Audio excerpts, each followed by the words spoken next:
معاذ ابن جبل نے جب وہ شام گئے تو وہاں لوگوں کو دیکھا کہ لوگ اپنے بڑوں کی عزت اور احترام کے لیے ان کو سجدہ کرتے ہیں۔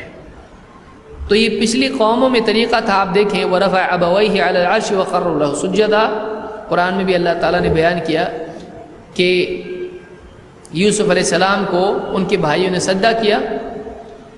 تو یہ پچھلی امتوں میں یہ چیز تھی کہ بڑوں کو سجدہ کیا جاتا تھا ان کے احترام اور تعظیم کے طور پر۔ آج بھی بہت سارے لوگ قبروں پر جا کر اولیاء اللہ کی تعظیم میں ان کو سجدہ کرتے ہیں۔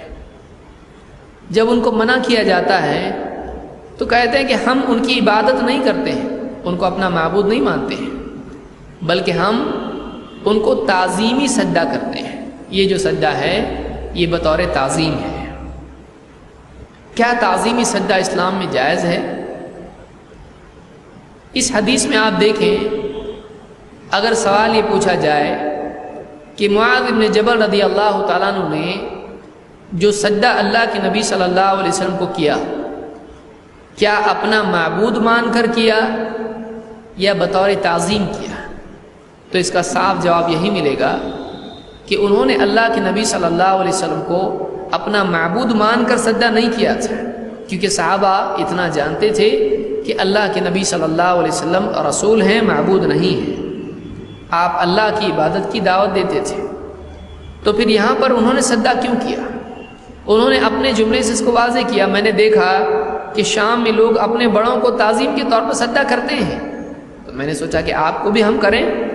تو جیسے دوسری قوموں میں اپنے بڑوں کو سجدہ کیا جاتا ہے عزت اور احترام کے طور پر، ہم بھی آپ کو کریں۔ کیا اللہ کے نبی صلی اللہ علیہ وسلم نے تعظیمی سجدے کو جائز رکھا؟ آپ نے یہاں پر کیا فرمایا؟ فَلَا تَفْعَلُوا، اللہ کے نبی صلی اللہ علیہ وسلم نے اپنی حیات میں سجدے سے لوگوں کو منع کر دیا ہے۔ سوال یہاں پر یہ ہے کہ جب اللہ کے نبی صلی اللہ علیہ وسلم جو تمام مخلوقات میں سب سے افضل ہیں، سارے بڑوں میں بڑے ہیں، اولیاء اللہ سے بھی بڑھ کر ہیں، جب آپ کو آپ کی حیات میں سجدہ کیا گیا تو آپ نے اس سے منع کر دیا، تو آپ کے علاوہ دوسروں کو سجدہ کرنا کیسے جائز ہو سکتا ہے؟ آپ نے صاف الفاظ میں فرمایا فَلَا تَفْعَلُوا، ایسا مت کرو۔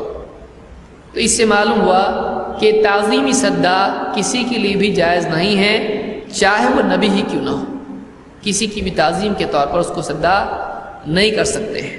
جب نبی صلی اللہ علیہ وسلم کی حیات میں آپ کو سجدہ نہیں کر سکتے ہیں تو ایک عام انسان یا ایک ولی اس کی قبر پر جا کر اس کی وفات کے بعد اس کو سجدہ کیسے کر سکتے ہیں؟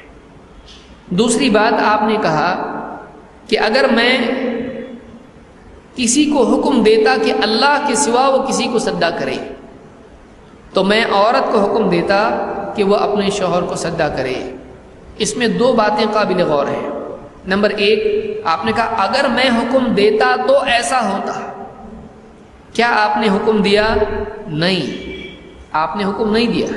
آپ نے کہا اگر میں ایسا حکم دیتا تو عورت کو حکم دیتا، یعنی عورت کے سوا میں کسی اور کو اس بات کا حکم نہیں دیتا۔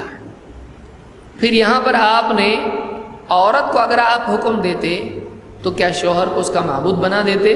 نہیں، یہ تعظیمی سجدہ ہوتا ہے، ورنہ ہر عورت کا شوہر اس کا معبود مانا جائے گا۔ یہ عبادتی سجدہ نہیں تھا۔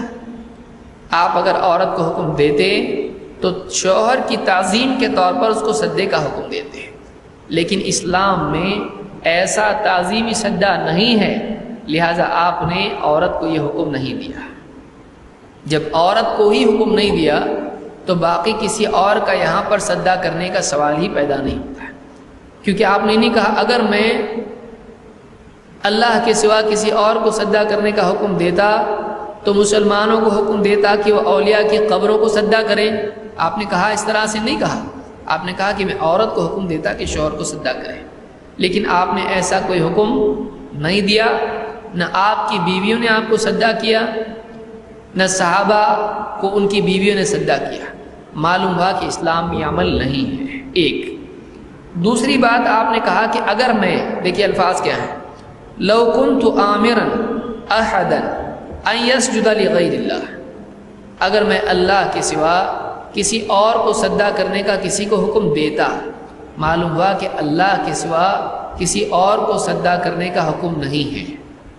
جو چیز اللہ کے ساتھ خاص ہو اس کو توحید کہتے ہیں، اس میں کسی کو شریک کرنا شرک ہوتا ہے۔ اس کو یاد رکھیے اچھی طرح سے کہ ایک چیز جب یہ کہا جائے، توحید کس کو کہتے ہیں؟ توحید وہ چیز ہے کہ جو اللہ کے ساتھ خاص ہو۔ معلوم ہوا یہاں بتایا جا رہا ہے کہ اللہ کے سوا اگر میں کسی کو سجدہ کرنے کا حکم دیتا تو ایسا ہوتا۔ معلوم ہوا کہ اللہ کے سوا کسی اور کو سجدہ نہیں ہے۔ پھر جب سجدہ اللہ کے لیے خاص ہے تو اللہ کے سوا کسی اور کو سجدہ کرنا شرک ہے۔ اللہ کے سوا کسی اور کو سجدہ کرنا شرک ہے۔ کیوں؟ اس لیے کہ سجدہ اللہ کے ساتھ خاص ہے۔ اسی لیے آپ نے کیا فرمایا کہ اگر میں اللہ کے سوا کسی اور کو سجدہ کرنے کا حکم دیتا تو عورت کو حکم دیتا کہ اپنے شوہر کو سجدہ کرے، عورت کو حکم دیتا کہ اپنے شوہر کو سجدہ کرے۔ اس حدیث کو ابن ماجہ نے روایت کیا ہے۔ اگلی روایت میں کیا الفاظ ہیں؟ لا يصلح لبشر ان يسجد لبشر، کسی بشر کے لیے، انسان کے لیے یہ جائز نہیں کہ وہ دوسرے انسان کو سجدہ کرے۔ بشر کو سجدہ نہیں کر سکتا ہے۔ قبر میں جتنے اولیاء ہیں وہ کون ہیں؟ فرشتے ہیں؟ جنات ہیں؟ نہیں، وہ بھی انسان ہیں، وہ بشر ہیں۔ تو پھر ان کو سجدہ کرنا کیسے جائز ہو سکتا ہے؟ لا يصلح لبشر ان يسجد لبشر ولو صلح لبشر ان يسجد لبشر، اگر کسی بشر کے لیے جائز ہوتا کہ وہ دوسرے بشر کو سجدہ کرے تو میں لأمرت المرأة ان تسجد لزوجها، میں عورت کو حکم دیتا کہ وہ اپنے شوہر کو سجدہ کرے۔ کیوں؟ من عظم حقه علیہا، شوہر کے حق کی عظمت کی وجہ سے جو اس کا اپنی بیوی پر حق ہے۔ معلوم ہوا کہ شوہر کا اپنی بیوی پر بہت زیادہ حق ہوتا ہے، اتنا حق کہ اگر واقعی وہ حق ادا کرنا چاہے، اگر عورت اپنے شوہر کا حق ادا کرنا چاہے تو اسلام میں اتنی بڑی بات تھی کہ اس کو شوہر کو سجدہ کرنے کا حکم دیا جاتا ہے۔ اس کو امام احمد اور نسائی نے روایت کیا ہے۔